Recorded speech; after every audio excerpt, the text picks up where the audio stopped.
ఉన్నాడే అనుకుందాం. Is very thick hard liner when compare to his father. ఆయనే చనిపోయిన ఆయనే కొంత లిబరల్గా ఉండేవాడేమో ఖమేని.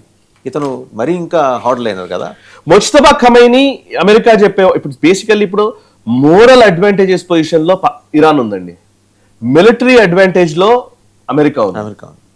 ఒక రకంగా చెప్పాలంటే హార్మూజ్ వైపు వచ్చామనుకోండి, మోరల్ అడ్వాంటేజ్ లో అంటే పాయింట్ మోరల్ అంటే నేను మిలిటరీ పరంగా కూడా హార్మూజ్ వాళ్ళ కంట్రోల్నే ఉంది కానీ మీరు అడగవచ్చు. కానీ హార్మూజ్ అనేది వాళ్ళు చాలా సంవత్సరాలుగా ఒక వ్యూహాత్మకంగా అండర్ వాటర్ టన్నెల్స్ పెట్టుకోవడము, ఇంకోటి చేయడము, అక్కడ టెరైన్ జియోగ్రఫికల్ గా కూడా దాన్ని క్యాప్చర్ చేయలేని పరిస్థితి ఉండడము, వాళ్ళకు 2500 కిలోమీటర్ల తీర ప్రాంతం ఉండడము, ఇట్లాంటి అనేక అడ్వాంటేజెస్ మధ్య ఉండడం వల్ల ఇరాన్ ఈ రోజు బతికి బట్టగట్టగలుగుతుంది. అసలు ఈ అడ్వాంటేజెస్ అంటే టోపోగ్రఫికల్ అడ్వాంటేజెస్ లేదా జియోగ్రఫికల్ అడ్వాంటేజెస్ లేకపోతే, భౌగోళికంగా ఆ ప్రాంతానికి కనుక ఈ అడ్వాంటేజెస్ పొజిషన్ లేకపోతే ఇవాళ ఇరాన్ ని సిరియా కంటే దారుణంగా ట్రీట్ చేసేవాళ్ళు.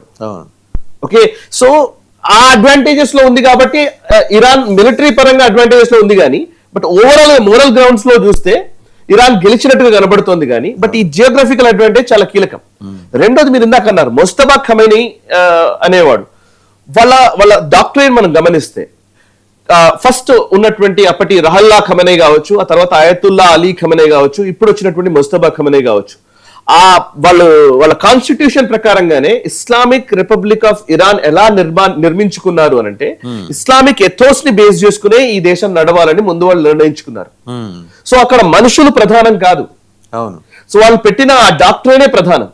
మొదటి రహల్లా ఖమనై చాలా తెలివిగా ఆలోచించి ఇది సుదీర్ఘకాలం ఉండేలాగా ఒక పోరాటపు దేశంగా ఇరాన్ ని మలిచాడు.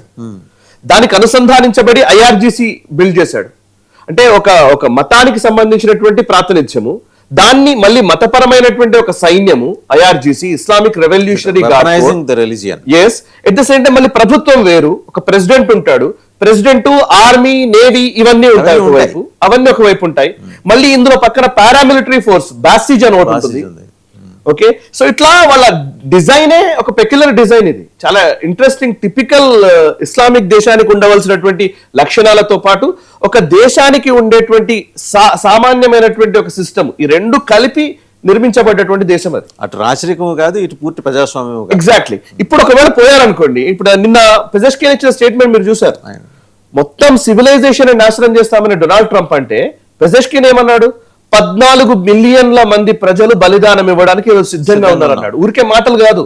పవర్ ప్లాంట్ ని కొడతామని అమెరికా అంటే పవర్ ప్లాంట్ దగ్గర పెద్ద మానవహారాలుగా నిలబడ్డారు ఆడవాళ్ళు, చిన్నపిల్లలు వచ్చి.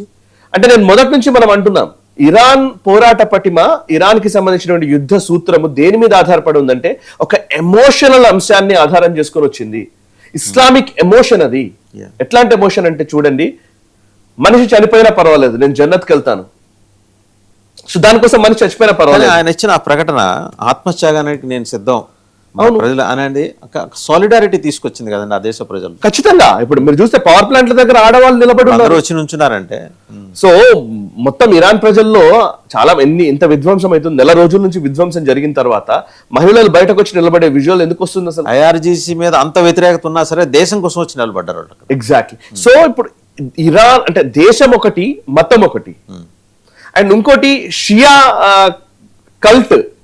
ఈవెన్ గల్ఫ్ రీజియన్ లో మిగతా సున్నీ మతాలతో చాలా వరకు పోరాటం చేసినటువంటి మతం అది షియా మతం. షియాలు చాలా పోరాటం చేస్తున్నారు కదా. సో షియాలకు ఉన్నటువంటి ఏకైక దేశం కూడా ఇది ఇరాన్. ఇప్పుడు ఒక రకంగా చెప్పాలంటే overall Islamic republic of Iran ఏదైతే ఉందో అది షియాల రిప్రజెంటేషన్ గా భావిస్తారు వాళ్ళు. సో అట్లాంటి దాన్ని మతము యాజ్ వెల్ యాజ్ దేశము, దేశానికి సంబంధించినటువంటి అంశాలు, మళ్ళీ వాళ్ళ కల్చర్ కూడా పురాతనమైన కల్చర్ ఉంది వాళ్ళ దగ్గర, రాష్ట్రీయన్ ఎథోస్ కలిగినటువంటి దేశం. ఎగ్జాక్ట్లీ.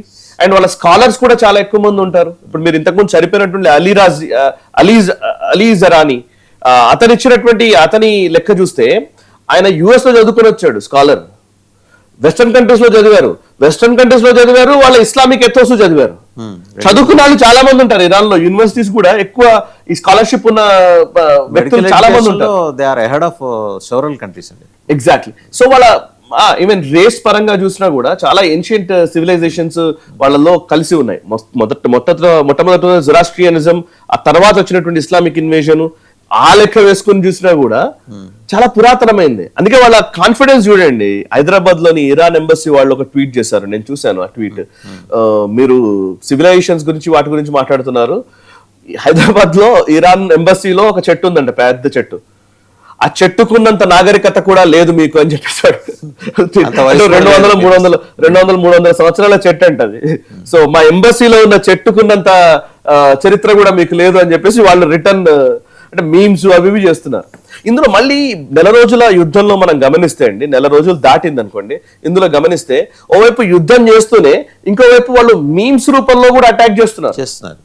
ఇప్పుడు ఇరాన్ ఎంబసీస్, మిగతా దేశాల్లో ఉన్నటువంటి ఇరాన్ ఎంబసీల్లో పనిచేస్తున్నటువంటి వాళ్ళు, డిప్లొమాట్లు, వీళ్ళందరూ కొన్ని టీమ్స్ ని పెట్టుకొని సోషల్ మీడియా ద్వారా విపరీతమైనటువంటి ప్రచారం చేస్తున్నారు, అమెరికా పని అయిపోయింది అని. సో నేరేటివ్ వార్ఫేర్ కూడా వాళ్ళు బాగానే నేర్చుకున్నారు. ఎలక్ట్రానిక్ వార్ఫేర్ నేర్చుకున్నారు, asymmetric warfare, exactly warfare, electronic drone warfare. So ఇవన్నిటి మధ్య ఇవాళ మీరు అన్నట్టుగా ముస్తఫా ఖమనీ ఆయన ఇప్పుడు ఇవాళ ఆయన కోమాలో ఉన్నాడని ఒకరు అంటున్నారు, ఆయన మాట్లాడట్లేదని ఒకరు అంటున్నారు, నిన్న ఒక స్టేట్మెంట్ వచ్చింది.